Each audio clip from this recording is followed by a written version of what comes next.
किसी गांव में एक गरीब किसान रहता था।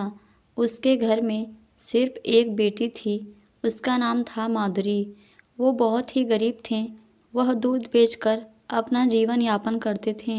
माधुरी गांव-गांव जाकर दूध लोगों के घरों तक पहुंचाया करती थी। उन्हीं लोगों में से एक पुरोहित के घर भी दूध पहुंचाती थी। उस पुरोहित के घर जाने के लिए माधुरी को एक नदी पार करके जाना पड़ता था। दूसरे लोग उस नदी को एक छोटी सी नाव की सहायता से पार करते थे और बदले में थोड़ा सा धन उस नाविक को दे देते थे। एक दिन जब माधुरी को पुरोहित के घर आने में देर हो गई और पुरोहित, जो कि रोज ताजे दूध से भगवान का अभिषेक करता था, देर हो जाने की वजह से उस पर चिल्लाया कि अब मैं इसका क्या कर सकता हूँ। उस पर माधुरी ने कहा कि रोज की तरह आज भी मैं सुबह ही घर से निकली थी, लेकिन एक ही नाविक उस नदी में नाव चलाता है और उसी नाविक के वापस आने के इंतज़ार करने की वजह से देर हो गई।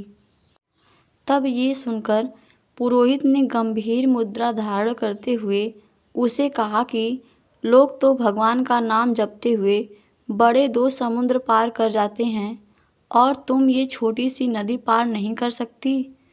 उस पर माधुरी ने पुरोहित की इस बात को बड़ी गंभीरता से ले लिया और रोज उस दिन के बाद से पुरोहित को ठीक सुबह समय पर दूध पहुंचाने लगी। इतनी सुबह सही समय पर माधुरी को आते देख पुरोहित के मन में उत्सुकता उत्पन्न हुई कि वो रोज सुबह समय पर कैसे आ जाती है।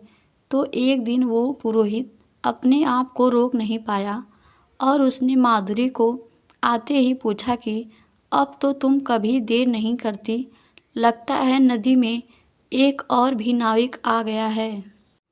तब माधुरी बोली, नहीं पंडित जी, अब तो मुझे नाविक की कोई ज़रूरत ही नहीं पड़ती।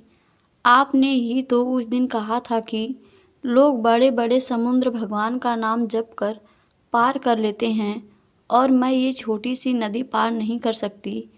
तो बस रोज़ भगवान का नाम जपते हुए मैं वो छोटी सी नदी अब बस 5 मिनट में पार कर लेती हूँ। लेकिन उस पुरोहित को माधुरी की बातों पर विश्वास नहीं हुआ। उसने कहा कि तुम उस नदी को कैसे पैदल पार कर सकती हो, ये मुझे दिखा सकती हो। तब माधुरी और पुरोहित दोनों उस नदी की तरफ चल पड़े। माधुरी उस नदी के पानी पर पैदल चलने लगी।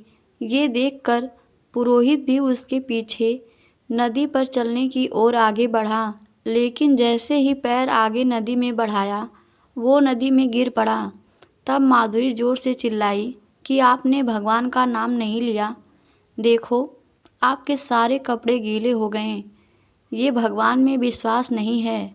अगर आप विश्वास नहीं करते किसी पर तो आप सब कुछ खो देते हैं। विश्वास अपने आप पर और विश्वास भगवान पर, यही जीवन का रहस्य है।